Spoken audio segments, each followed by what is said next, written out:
Hi, my name is Taylor and I am a small group leader and I am going to be reading some bedtime stories. The first one that we are going to start off with is called The Dragon and the Nimblesome Knight. Alright.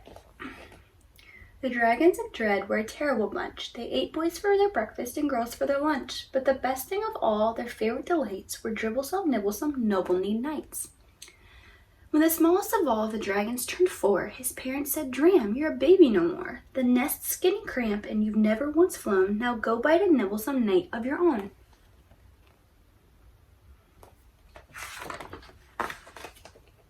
So Dram stretched his wings and he started to flap, but the lightning went flash and the thunder went clap.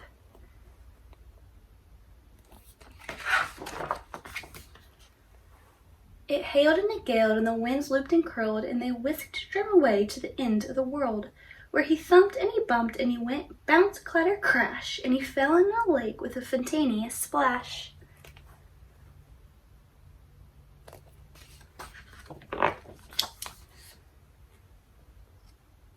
Now watching the skies by the edge of the shore was young James, who had not seen a dragon before, and he cried, "What was that? It's some rare kind of duck. It seems to be hurt. What to do? What bad luck?"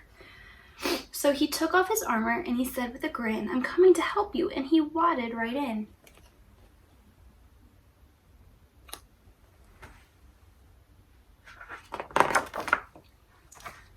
Would it be easier for you guys to be closer to me? There we go.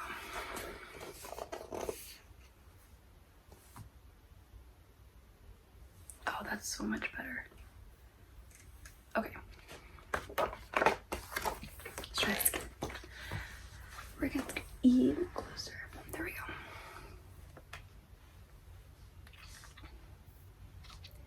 Hi, my name is Taylor and I am a small group leader and I'm going to be reading some bedtime stories for you. The first one that we're going to start with is called The Dragon and the Nimblesome Knight. Alright. The dragons of dread were a terrible bunch. They ate boys for their breakfast and girls for their lunch. But their best things of all, their favorite delights, were dribblesome, nibblesome, noble-kneed knights. When the smallest of all of the dragons turned 4, his parents said, "Dram, you're a baby no more. The nest's getting cramped and you've never once flown. Now go bite a nibblesome knight of your own." So Dram stretched his wings and he started to flap, but the lightning went flash and the thunder went clap.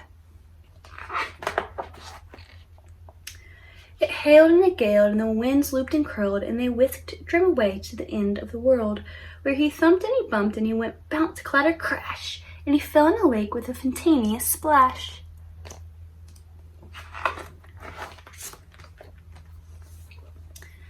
Now watching the skies by the edge of the shore was young James, who had not seen a dragon before, and he cried, "What was that? It's some rare kind of duck. It seems to be hurt. What to do? What bad luck?" So he took off his armor and he said with a grin, "I'm coming to help you," and he waded right in. "A lad," muttered Dram, "well, he might taste all right, though my mom said I must nab a nibblesome knight." And he stretched out a claw, then he suddenly stopped. His leg was all bent and his paw simply flopped. "Oh, ducky," cried James, "why, you poor injured thing, sit yourself down and I'll make you a sling."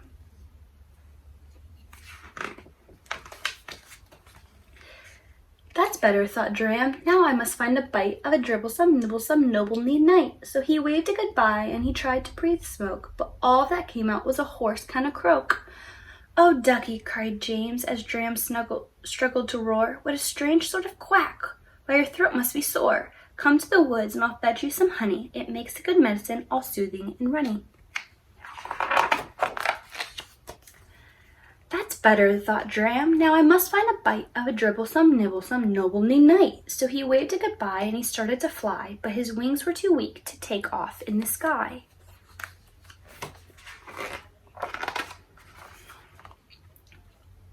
"Oh, ducky," cried James, "I'm so dreadfully rude. You must feel quite faint. Let me get you some food. Come to the orchard, we'll soon fill our tums, full of pears and pink peaches and big purple plums." "That's better," yawned Dram. "Now I must find a bite." But he fell fast asleep in the moon marble night. In the morning, Dram woke and said, "Hey, I feel fine. Soon a bite of a nibblesome night will be mine." And he bellowed up billions of billowing flames. Then he thought, "I'll say bye to that little lad James." So he strolled down the road and he stomped through the field. And there was young James with a sword and a shield.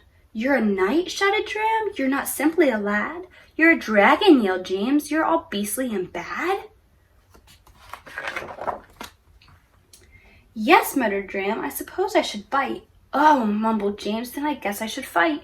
It must be all over, the finish, the end." Then they both said at once, "But I can't, you're my friend." "My friend?" chortled James as he put down his sword. "My friend," shouted Dram as he smiled as he roared. The knights all said dragons were not simply beasts. The dragons said knights aren't so nice for our feast. Nibble at nights? Why, of course we do not, though every so often they sort of forgot. Okay, so the second book we're going to read is called The Day the Crayons Quit.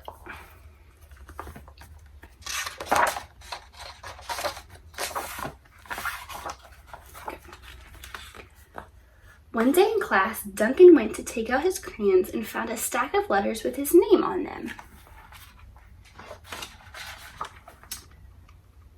"Hey Duncan, it's me, Red Crayon. We need to talk. You make me work harder than any of your other crayons. All year long, I wear myself out coloring fire engines, apples, strawberries, and everything else that's red. I even work on holidays. I have to color all the Santas at Christmas and all the hearts on Valentine's Day. I need a rest. Your overworked friend, Red Crayon."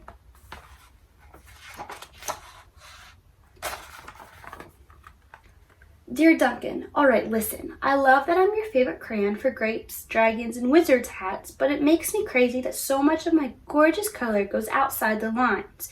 If you don't start coloring inside the lines soon, I'm going to completely lose it. Your very neat friend, Purple Crayon. Dear Duncan, I'm tired of being called light brown or dark tan because I am neither. I am beige and I am proud. I'm also tired of being second place to Mr. Brown Crayon. It's not fair that Brown gets all the bears, ponies, and puppies, while the only thing I get are turkey dinners, if I'm lucky, and wheat. And let's be honest, when was the last time you saw a kid excited about coloring wheat? Your beige friend, Beige Crayon.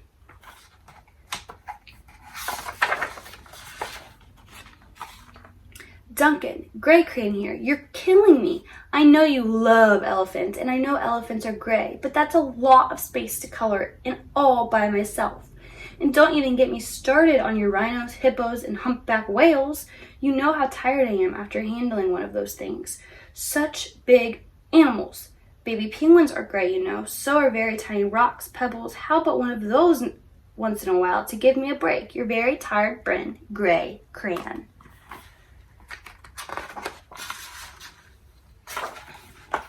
Dear Duncan, you color with me, but why? Most of the time, I'm the same color as the page you are using me on, white. If I didn't have black outline, you wouldn't even know I was there. I'm not even in the rainbow. I'm only used to color snow or to fill an empty space between other things, and it leaves me feeling, well, empty. We need to talk. Your empty friend, right? White Crayon.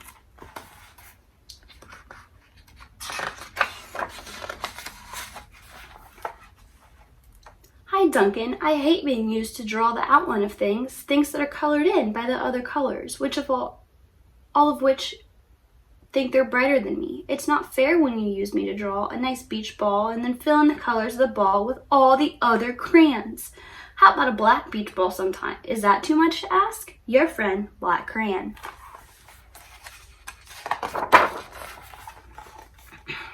Dear Duncan, as Green Crayon, I am writing for 2 reasons. One is to say that I like my work. Loads of crocodiles, trees, dinosaurs, and frogs. I have no problems, and to wish congratulate you on a very successful coloring things green career so far. The second reason I write to you is for my friends, Yellow Crayon and Orange Crayon, who are no longer speaking to each other. Both crayons feel they should be the color of the sun because, Please settle this soon because they're driving the rest of us crazy. Your happy friend, Green Crayon.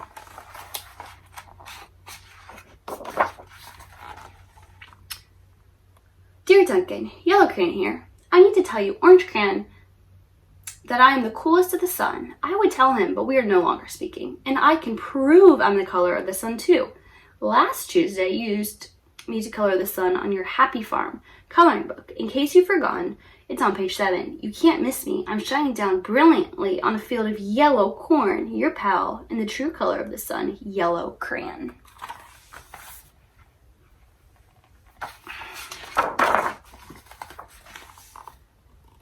Dear Duncan, I see Yellow Crayon already talks to you, the big whiner.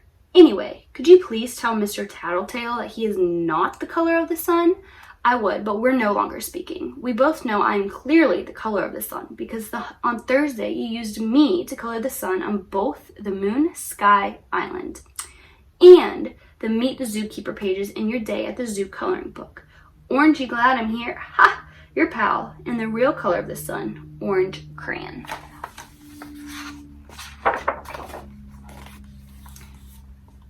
Dear Duncan, it has been great being your favorite color the past year and the year before that. I've really enjoyed all those oceans, lakes, rivers, raindrops, rain clouds, and clear skies. But the bad news is that I am so short and stubby I can't see over the railing in the crayon box anymore. I need a break. Your very stubby friend, Blue Crayon.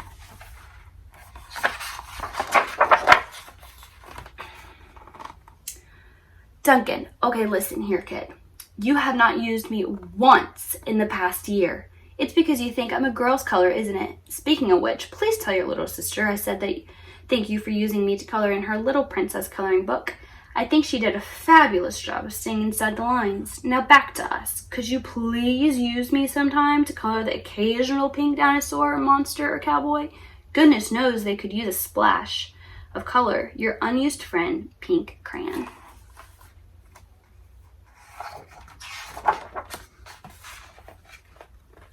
Dear Duncan, it's me, Peach Crayon. Why did you peel off my paper wrapping? Now I'm naked and too embarrassed to leave the crayon box. I didn't even have any underwear.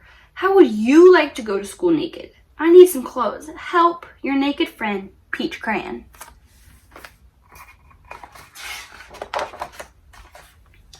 Poor Duncan just wanted to color, and of course he wanted his crayons to be happy. And that gave him an idea.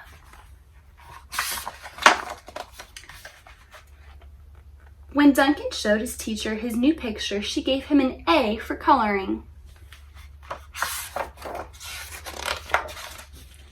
and an A+ for creativity.